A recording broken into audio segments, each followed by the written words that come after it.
In stats, we moved on to two-sample inference. So we are looking at two samples, and in this case, numerical data, so we are comparing means. This, you're going to see, is very similar to a t-test, a one-sample t-test, or a t-interval. So what you're doing in this is you're testing if there's a difference, and you need to first define your two groups. So define group 1,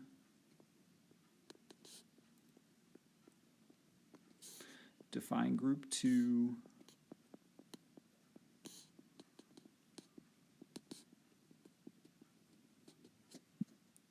and what we're testing for is a difference, and you assume that there is no difference in the null hypothesis. We're going to assume that they're both equal. But for HA, we're curious. We suspect maybe one is less than the other, or greater than the other, or not equal to the other. So one of those two. As usual, set alpha equal to something. If you look at the example at the bottom of the page, I think they set it at 0.01 for this one. You can set it at 0.05 if they don't give you a value. The t-score, this is the test statistic.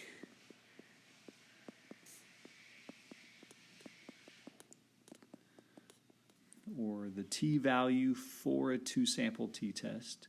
You don't have to have this memorized. You can just use the calculator and write down what it gives you, but you do need to write two-sample t-test. So they will accept the name of the test or the formula. As you see, the formula is a little involved. Not fun to have memorized. And once again, you can write the name of the test, two-sample t-test, or the formula. This right here, you do not need to know. You do not need to memorize.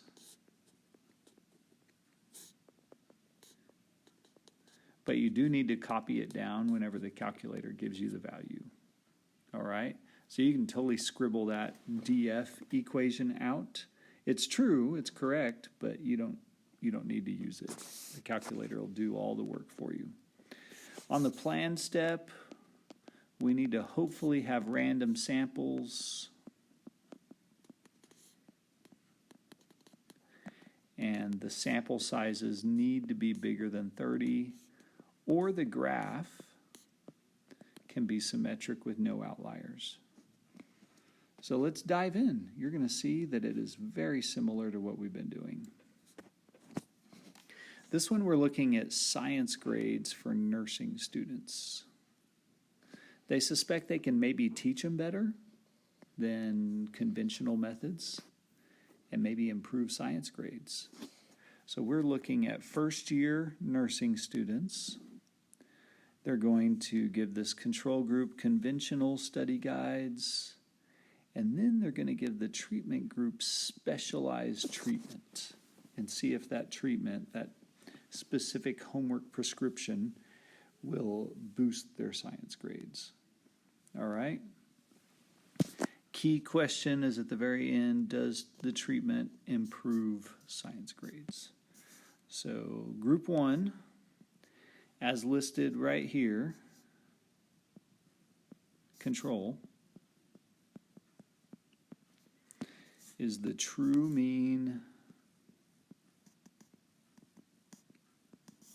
science grade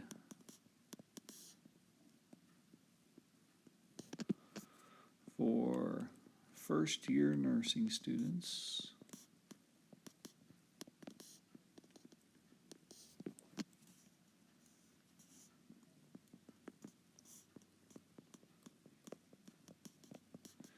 Given conventional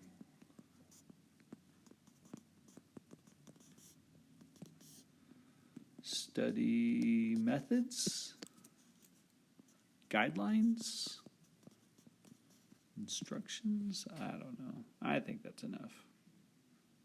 And that's your control. Group 2 is the treatment group.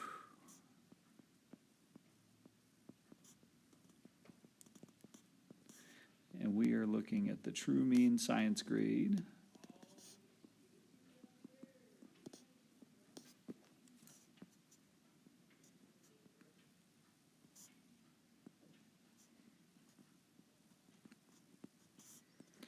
For first year nursing students.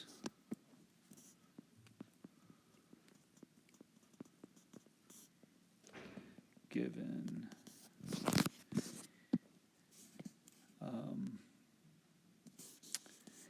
individual homework prescriptions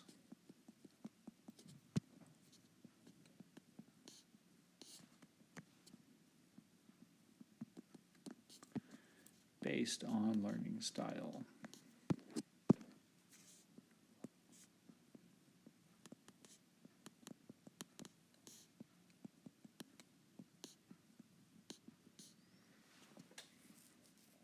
All right, and then our null hypothesis is we assume no difference.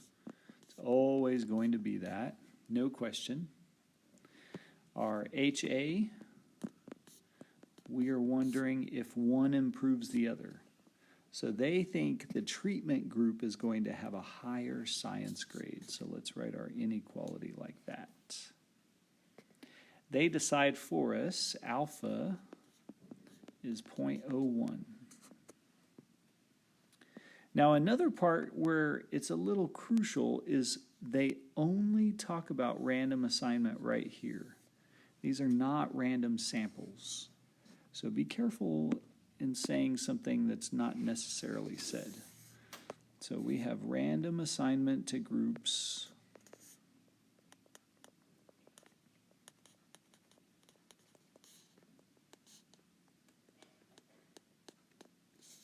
Sample sizes are plenty large. 100 is greater than 30. 103 is greater than 30. Sampling distribution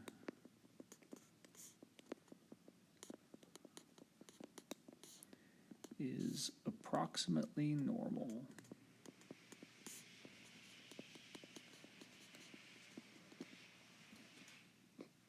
All right, so state step, plan step, now the do step, grab your calculator. We are going to do a 2-sample t-test, and I encourage you to try this at home without me. All right, your mean and your standard deviation are already printed. I mean, you can copy them down if you want. We got group 1, 275, but I mean, if they're already printed, you don't have to rewrite. If they're not printed, you have to write them, and your calculator will give them to you. You'll see that in just a moment. There we go. All right, in the calculator, we go to Menu, Stats, Stat Tests, 2-sample t-test. We have stats this time around. I think in the next example we have data. And then you type in all your information. So we have 275, 0.85, 100, 3.28, 0.7, and 103. We think group 2 is larger. This right here, you typically always select no. This helps you if you know, like somewhere in the paragraph, if they tell you that standard deviations are usually equal or can be assumed to be equal, you're supposed to click yes. But that never ever happens. I haven't seen it on an AP test. So we'll just say no and okay. So up here you see the t-score, you see the p-value, If you have that many zeros, I would just write that the p-value is approximately 0, and it re-outputs all the means and standard deviations in case for whatever reason you don't have them. But let's see. We got a t-score of negative 4.81, or sorry, 8418, and a degrees of freedom of 191.6. Now you can write just p-value equals 0, but I like to write it this way: proportion of the t's smaller than that t is 5 zeros and then a 1, I think. If I ever have more than 3 zeros, I always write, let's do a better approximation, 0. And I know p is less than alpha. So that causes us to reject.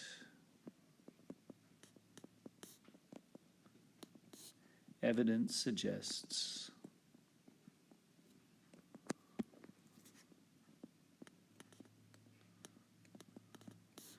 the true mean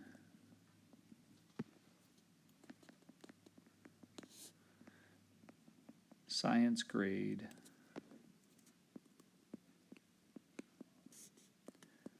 for first-year nursing students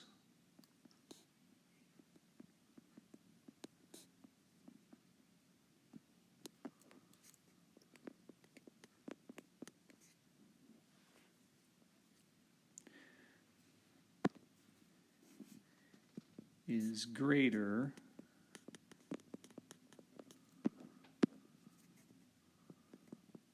for the individual homework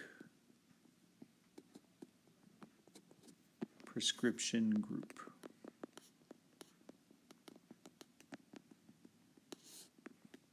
And I see there's a very clear question there at the end of the paragraph. I want to make sure, even though it's implied that I answered it, I want to clearly say the treatment improves science scores, science grades. All right. I hope that makes sense. I will see y'all later. Bye.